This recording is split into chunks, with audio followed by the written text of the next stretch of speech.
Welcome back, all my 40K fanatics out there. I'm DJ here with Tim's Nation, and today will be the first video in the beginnings of our tournament. Wow, that was more difficult than it sounded in my head. That we have been talking about, teasing, and preparing for here on Tim's Nation. This is the preliminaries, where Lane and myself will be pitting 4 of our factions against one another. Now, these first battles will be, and I'll explain this again in our battle report, will be with our lists that are more all-comers lists that we are preparing for tournaments, lists that we would take to a GT, an RGT, or a major event. Moving forward, though, when we compete with the other army, we will be building lists that are 100% tailored to facing that other army.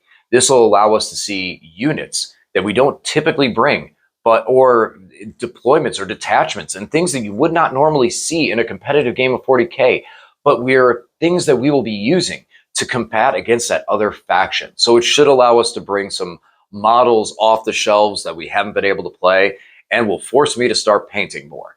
And speaking of painting more, that is one of the things with this route that we're going in that direction, is starting with the armies that I have more prepared so I can get time to get these other ones situated and start working on some of this stuff. Again, the work-life balance has been kind of tough and kind of rough, and I want to keep producing content, and that's why we've been making some of these changes. All in all, with all that said, guys, if you haven't subscribed already, please do. Turn on the bell and get notified on all the content that we bring you here on the channel. And the list, the army that I will be bringing today is going to be Grey Knights. We are bringing the Grey Knights back. It has been a while. And since the point changes, that caused me to have to change some of my list very, very slightly. Unfortunately, within 10th edition, because of the things that we don't pay for models and weapons and upgrades individually, when you're over by 25 points, it's actually a lot bigger than it seems in the overall scheme of things. So I will be bringing Grey Knights. Lane is going to not only be featuring the new Custodes in the Custode Codex, but he is also going to be bringing the Custodes today to face off against the Grey Knights and what I've been running. Again, these lists that we are going to be bringing for this preliminary round are going to be tournament lists. Things that we would compete with, things we would take to an event. And then we will start probably tailoring things towards the competition until we crown one person and one faction as the initial champion. Moving forward from that, anytime we do challenge for that, it will be a faction versus faction challenge for that title, which means that those armies moving forward will also be tailored and specific for the detachment they're going against. All right. Let's see. We got Grey Knights. Let's talk about them and the list that I'm bringing today. And also, for those who are keen-eyed and noticing that I'm basically wearing the same shirt I did last week, I didn't realize that till recording this video. I did laundry, and I pulled my Steelers shirt out of the laundry, and then as I recorded, I went, this is the last shirt I wore last week, so I will be changing before tonight. Yes, I did laundry. No, I do own more than one t-shirt. And yes, it's time to talk about Grey Knights. All right, here we go. This is the Grey Knights that I will be bringing. Now, the Grey Knights only have one detachment, and that is the Teleport Assault detachment that allows me to bounce around the field and do all sorts of Grey Knight shenanigan things. First and foremost, we will be starting this list off with 3 Nemesis Dread Knights. These are the regular Nemesis Dread Knights. They have the ability to advance, fall back, charge, and still shoot. Given the detachment ability to be able to auto-advance 6 inches, these guys have quite a bit of move. They also gain fly, which over the scheme of things doesn't matter too much because of how fly works with terrain now. But these guys still are able to, utilize that to get over enemy models and stuff like that and keep themselves going. Now, I am in the process of getting hammers for these guys. I don't have them right now. I need to build up hammers for them. But these guys all will have a Nemesis Demon Hammer for the Tank Shock ability and how strong Tank Shock is off of these guys on their hits. They also become in Side Cannon and Silencer. I know some like the Incinerator. I like the Silencer because I like to be able to keep the range aspect and keep that 24-inch threat and keep them a little further back. And of course, the Side Cannon is super good now, especially since it got the update to have Ignore Cover and the bonus AP. Also in the column of Dread Knights, we have 2 Grandmasters. The only difference in the loadouts from my other Dread Knights is that these guys will have one has a hammer, one has a sword. The one with the sword has the Sigil of Exigence, so when he gets shot at, he can bounce away somewhere else on the field. I like having one guy with the sword because he's able to clear some infantry and be there for late game play. Also, that sword now being able to hit on twos is really, really nice. The other Dread Knight will have, the Grandmaster, will have Inescapable Wrath. So when he deep strikes in, he'll have +1 to his charge. It's still a long bomb, but still having that +1 and a potential reroll from a command point is nice to be able to stick that charge early on with this Dread Knight. So having the 2 Grandmasters takes me up to 5 Dread Knight bodies. Probably the most powerful data sheet coming out of this codex is the Dread Knights with all of what they can do and the side cannon boost. At least that's how I'm feeling. Now, you notice the army is very small, so I only have 2 other actual units that are led by characters. First, we have our Grey Knight Terminators. These guys, I look back and forth on Paladins versus Terminators. Paladins being that they have more side cannons, more side weapons, and they're able to take, if you were to take a Brotherhood Champion, Brother Captain, you can get some boosts to their side weapons and stuff like that that makes them pretty strong. But I like the Terminators for the additional objective secured value and the fact that they take an Apothecary.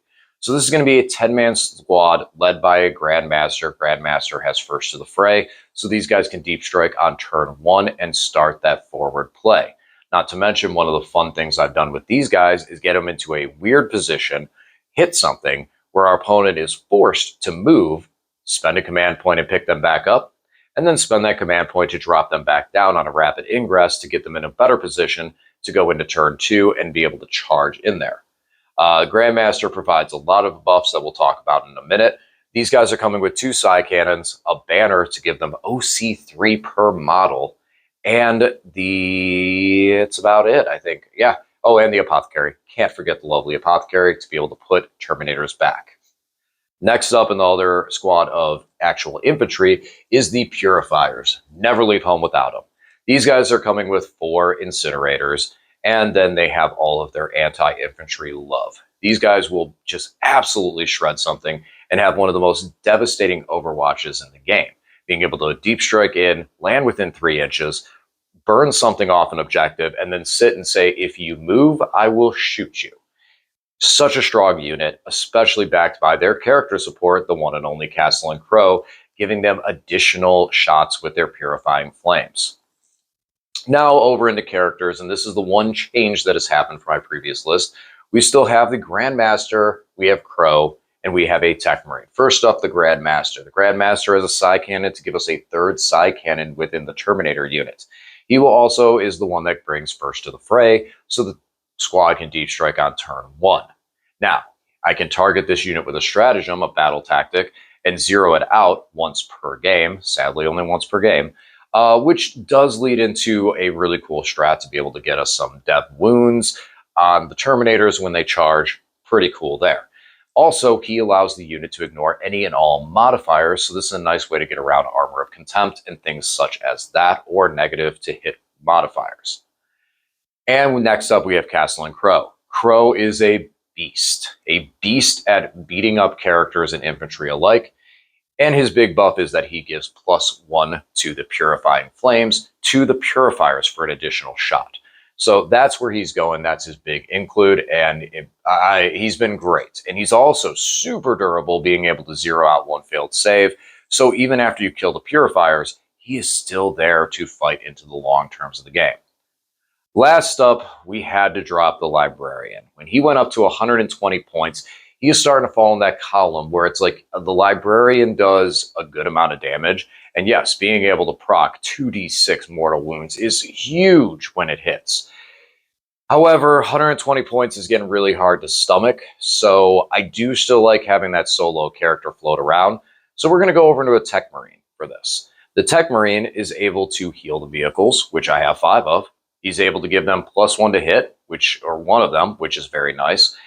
And he also has Lone Op. So if he is near those Dread Knights and in the mix, at least he isn't going to get picked off, and he can stay back and hold an objective, complete some secondaries and things like that, which is one of the roles that I was using the Librarian for. Now, while the Librarian had a higher damage output, I'm hoping that by giving +1 to hit to a vehicle, that will allow me to get a higher damage output out of the units that I'm giving the buff to. And that is the list. So tonight, as I said, Lane will be bringing the Custodes. Very tough, very durable unit, and something that I've been wanting to face off against for a while. But as I always say, silver is better, silver greater than gold. So we will just put these Custode boys on their butts and show them why silver is better than gold. Still able to bounce around the field, so our secondary game is really, really strong.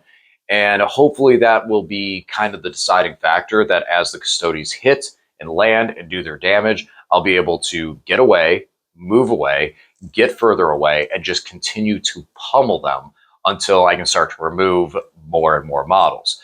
Every Custode I take down is a win, and that's what we're looking at for tonight. All right, guys. Well, we'll see you over the battle report. And as always, thanks for watching, and I'll talk to you again soon.